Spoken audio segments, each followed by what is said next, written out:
네, 그 접대비 지출에 관련된 매입세액도 불공제가 된다라고 했습니다. 자, 그런데 제가 이렇게 두 가지를 비교를 해서 설명을 드려볼까 합니다. 자, 거래처에 우리가 선물을 하려고 합니다.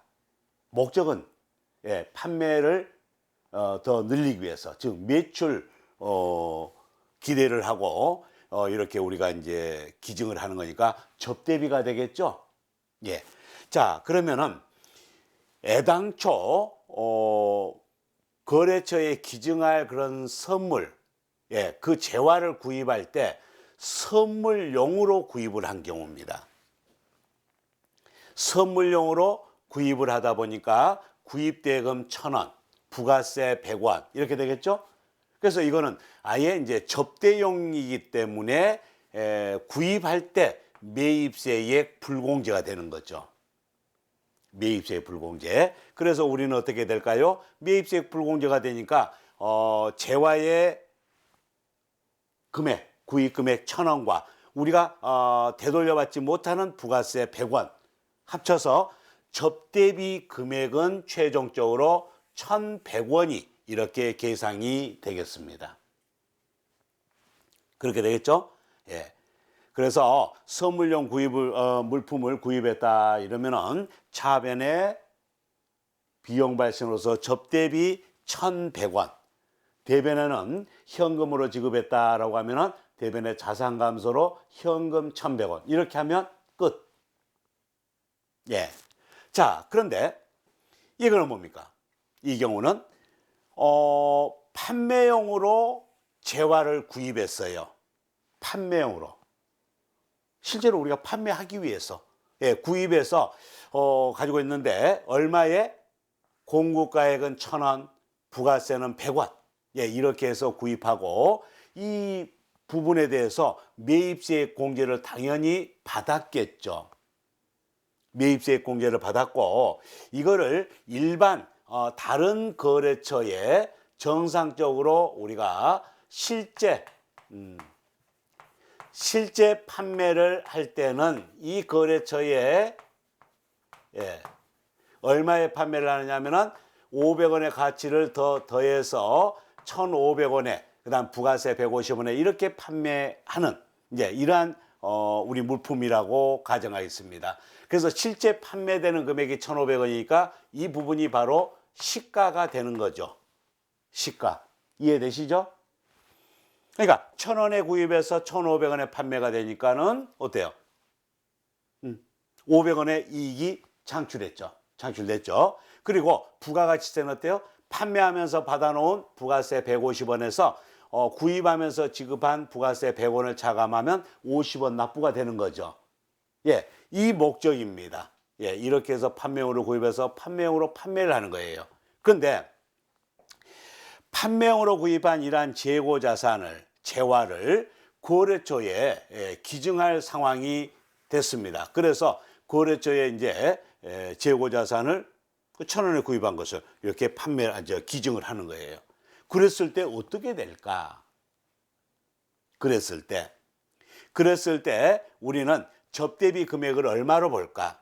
이걸 아직 보지 않는 상태에서는 어때요? 구입했을 때 매입세액 공제 100원 받았으니까, 그죠? 우리가 이제 1,000원짜리 물건을 거래처에 기증했다 이러면 접대비 1,000원 이렇게 생각을 할 수가 있겠죠. 이해되십니까? 그런데 뭐냐면은 이렇게 이 부분을 그냥 인정을 한다라면은 좀 문제가 있어요. 자, 그래서 어떤 규정이 나오냐면은 이거는 실제 판매였잖아요. 근데 거래처에 기증하는 것도 애당초 판매용으로 구입한 재화를 기증했다 이러면은 이것도 판매한 걸로 봅니다. 그래서 이거를 간주 판매, 즉 간주 공급이라고 합니다. 간주 공급. 우리가 이미 한번 들어봤죠? 그래서 간주 공급이라고 우리는 처리해야 되기 때문에 거래처에 기증을 하고 돈 한 푼 받지 않았지만은 우리는 시가 1,500원에 공급한 걸로 봐요. 공급한 걸로.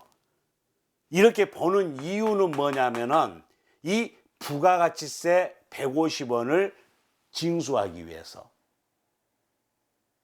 거래처에 이걸 기증을 뭐 한다 해서 1,500원을 받는 건 아니잖아요.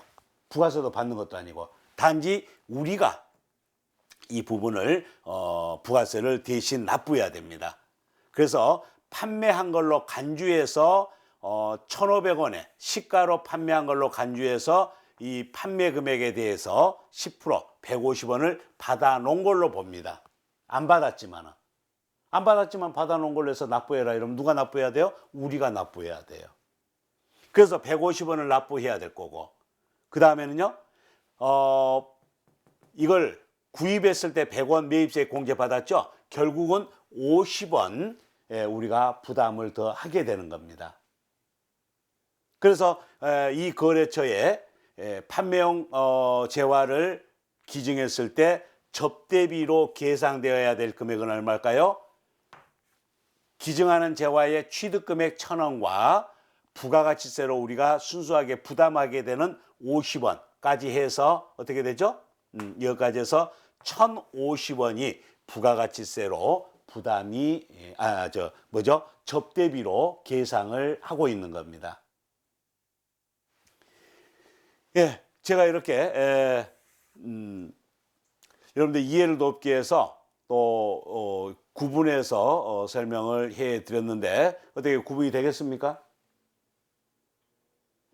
우리가 전산 실습에서도 이런 부분으로 다시 한번 시연을 직접 해볼 필요가 있겠죠. 예, 그때 이 부분을 생각을 하셔서 실습하는데도 바로 적용할 수 있었으면 합니다. 자, 이 두 가지 경우 살펴봤고요. 그 다음 이제 또 면세에 관련된 매입세에 공제가 안 된다 이렇게 했었죠. 여러 번 언급이 되다 보니까 뭐 어느 정도는 이제 익숙한 그런 이제 내용으로 받아들여질 것 같아요. 예, 그것과 해서 나머지 부분 연결해서 더 진행을 해보도록 하죠.